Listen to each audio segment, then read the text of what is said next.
de ibe ngumnyhadala. Ifikile imini bikadixelwa.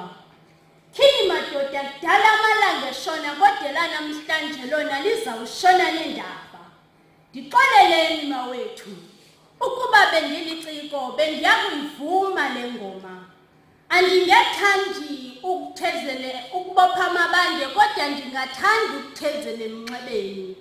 Ndivuka emaphupheni amnandi kungekho mnandi. Igama limemeza lithi khupha amagama. De ndaphaphama ndarhola usiba ndabhala amagama ndibhala ngegama. Ekunyanisweni khona abantu abangenamagama. Kodwa namhlanje babizwa ngamagama ngenxa yamagama abanye. Aba bantu banobuchule kuba bagada abanikazi magama bakhupha amagama ze benze njeya ke bona ukuthatha lo magama bazokhela amagama ngawo. Lo gama abanikazi bagamagama besazama ubuchule bokukhupha amagama abo. Abangenamagama bazenzela amagama ngawo la magama abo. Ma-Afrika mahle ndivumeleni ndiniphakele kule mbiza yam iphekwe ngegama. Igama libalulekile kuba ngaphandle kwegama mna nawe besingeke sibekho. Futhi ngaphandle kwegama thina sinawo amagama.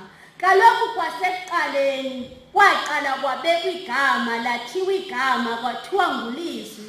Yiyo loo nto xa sifunda sipheqapheqa phantsi kwencwadi yamagama angcwele kwigama likaYohane sizofumana kuthiwa ekuqaleni komhlaba wayekhona ulizwi ngoba lilona gama walinikwayo kwasekuqaleni. Yaqala ke indaba sekudalwa igama lathetha amagama lithi makube khona indalo layithiya amagama ngokwahlukahlukana kwayo. Laqhubeka igama lithetha lithethile likwathiya namagama de ladala mna nawe lasitha amagama nathi sazala sathiya amagama.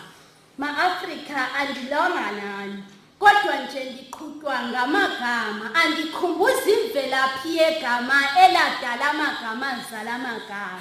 Elinyanisweni vele amagama ayazalana kuba kaloku kwaveza igama elithi tata laxhunyaniswa ngothando negama elithi mama bazala igama elithi umntwana. Aphela mathathu la magama. Kodwa abantu basababaza izibabazo xa kuthiwa banamagama. Kaloku amagama amabini azala amathathu elesithathu aphela abe mathathu. Yiyo loo nto uva kuthiwa umzontsundu unamagama amathathu. Nto zakuthani lwanganani kodwa nje ndiqhutywa ngamagama. Athathe ndibhode ndikhumbuze umzontsundu ukuba umagama amathathu ubunye ubuntu kanye nothando. Nembongi zakowethu zibona zibhodla nje ziqhutywa ligama elithi mbongi khupha amagama utyebisela isizwe esimnyama. Nto nje iimbongi zakowethu zilibele ngamagama amathathu zasike zakhumbula amabini inzondo kanye nomona. Yiyo loo nto ngolo hlobo ndithi masibuyele nembongi zikantu. Ayashukuma amathambalelo ukuthula amemeza ubuyambo kwisizwe esimnyama. Nto zakuthi mandehle kweqoqa ndingaze